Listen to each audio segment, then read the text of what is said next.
A ver, inteligencia artificial. La palabra está por todas partes, ¿verdad? Pero, sinceramente, ¿qué significa de verdad? Porque, seamos honestos, la mayoría de las veces pensamos en robots de películas y cosas así. Y eso, bueno, eso confunde más que otra cosa. Pues justo de eso va este repaso. Vamos a dejar de lado la ciencia ficción para entender de una vez por todas qué es la IA en el mundo real. Vale, ¿qué vamos a ver? Primero, ¿dónde nos encontramos la IA en nuestro día a día? Después, vamos a intentar definirla, a ver si lo conseguimos. Luego, un viajecito rápido por su historia, entenderemos qué es eso del Big Data que la alimenta y, para terminar, hablaremos de la nueva realidad en la que nos han metido todo esto. ¿Empezamos? Pues sí, tal cual lo dice el título. La IA ya está en todas partes. Y no hablamos de un futuro lejano con coches voladores, hablemos del ahora mismo. La IA está metida hasta la cocina en nuestro día a día y muchas veces ni nos enteramos. Vamos a ver algunos ejemplos que seguro que nos suenan. Fijaos en estos tres casos, que son clarísimos. Primero, los coches autónomos. Suena a futuro, pero ya están aquí. La IA que llevan dentro es la que detecta un obstáculo o decide frenar. Pura seguridad y eficiencia. Luego algo que usamos todos los días, las recomendaciones. Esa serie que te sugiere Netflix, ese vídeo en TikTok, pura IA. Y ojo, que esto tiene su miga, porque sí, personaliza la experiencia, pero también nos puede meter en una burbuja, donde solo vemos lo que refuerza nuestras ideas. Y para rematar, el tratamiento de imágenes y vídeo. El reconocimiento facial ya es un clásico, pero la cosa se pone seria cuando hablamos de crear vídeos falsos, los famosos deepfakes. Ahí es donde la idea de ver para creer empieza a tambalearse peligrosamente. Está claro que el impacto es brutal, ¿no? Pero a pesar de todo esto, la definición de IA sigue siendo un poco difusa. Hay mucha confusión. Así que venga, vamos a intentar poner un poco de orden y aclarar de qué hablamos cuando hablamos de inteligencia artificial. Y aquí llegamos a la gran pregunta, la del millón. ¿Qué es exactamente la inteligencia artificial? Si a veces nos sentimos un poco perdidos con el término, que no cunda el pánico, es completamente normal. La cosa tiene su intríngulis y no hay una respuesta de libro que lo solucione todo. Vamos a ver por qué es tan complicado. Bueno, pues resulta que el lío viene por varios sitios. Para empezar, no hay una definición única y oficial. Cada experto te da la suya. Luego, claro, está la ciencia ficción, que nos ha vendido la moto de robots que sienten y se rebelan, y eso de momento no es la realidad. Y luego está lo más curioso de todo, la paradoja de la IA. Pensad en esto. En el 97, la máquina Deep Blue le ganó al ajedrez a Kasparov, al mismísimo campeón del mundo, algo que para un humano es dificilísimo de genios. Pues bien, para esa misma máquina era infinitamente más complicado hacer algo tan fácil para nosotros como coger una pieza de ajedrez con una mano robótica y moverla sobre el tablero. Curioso, ¿eh? Vale, entonces, para no volvernos locos con las definiciones, quedémonos con dos ideas clave. Dos propiedades que si un sistema las tiene podemos decir que es IA. La primera, autonomía, es decir, que puede hacer tareas complejas por sí mismo, sin que una persona esté encima todo el rato. El coche autónomo es el ejemplo perfecto. Y la segunda, adaptabilidad.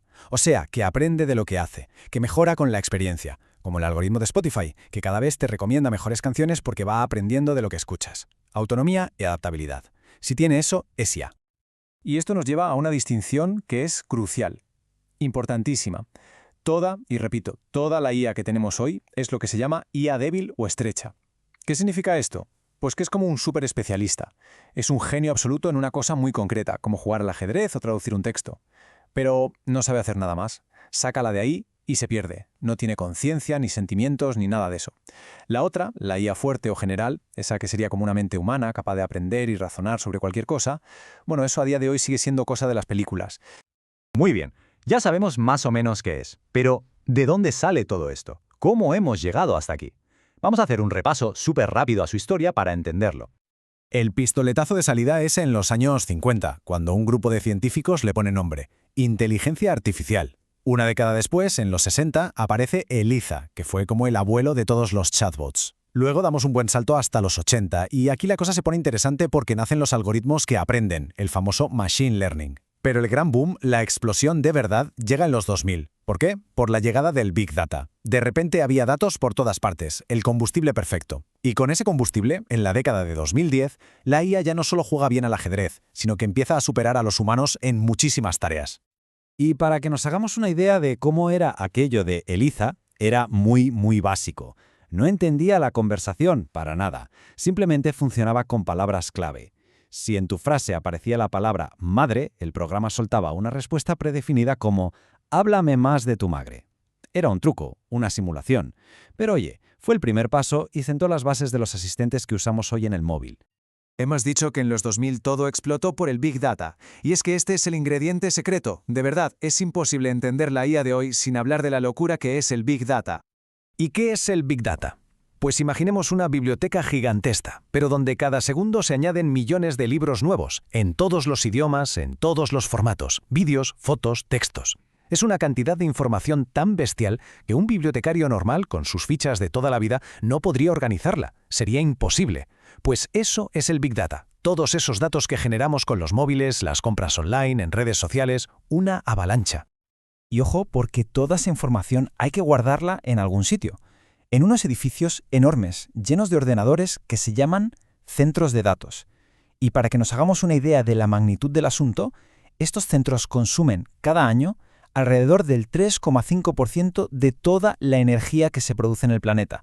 Es una auténtica barbaridad. Aquí es donde todo encaja. Tenemos el Big Data por un lado y la IA por el otro. Y funcionan juntos como un motor y su combustible. El Big Data es la gasolina. Son los millones y millones de ejemplos que necesita la IA para entrenar, para aprender. Cuanta más gasolina, mejor aprende. Y la IA es el motor, que coge toda esa gasolina, la procesa y encuentra patrones, conexiones que para un ser humano serían invisibles. Son un tándem inseparable. Sin datos, la IA no aprende. Sin IA, los datos no sirven para nada. Y esta pareja, la IA y el Big Data, es la que está definiendo el mundo en el que vivimos. Nos abre un abanico de posibilidades alucinante. Pero, como todo gran poder, también viene con unos desafíos enormes. Claro, porque este crecimiento a lo bestia tiene un precio. Los datos son cada vez más complejos y es más difícil analizarlos. Ya hemos hablado de la energía y el espacio que necesitan los centros de datos, que es un problema real. Mover esas cantidades gigantescas de información de un sitio a otro es un reto técnico de primera. Y para colmo, falta gente. Faltan profesionales que sepan cómo manejar todo este tinglado. Así que al final la conclusión es bastante clara. La conexión entre el Big Data y la IA no es una moda pasajera, ni algo que solo afecte a los informáticos. Es literalmente el motor que está cambiando las reglas del juego en todo, en cómo trabajamos, en cómo nos comunicamos, en la economía, en la sociedad entera. Y todo esto nos deja con una pregunta final que da un poco de vértigo. Si la inteligencia artificial ya puede crear imágenes y vídeos tan realistas que no podemos distinguirlos de la verdad, la famosa frase de ver para creer, ¿seguirá teniendo sentido? ¿En qué podremos confiar? Hay que dar la reflexión.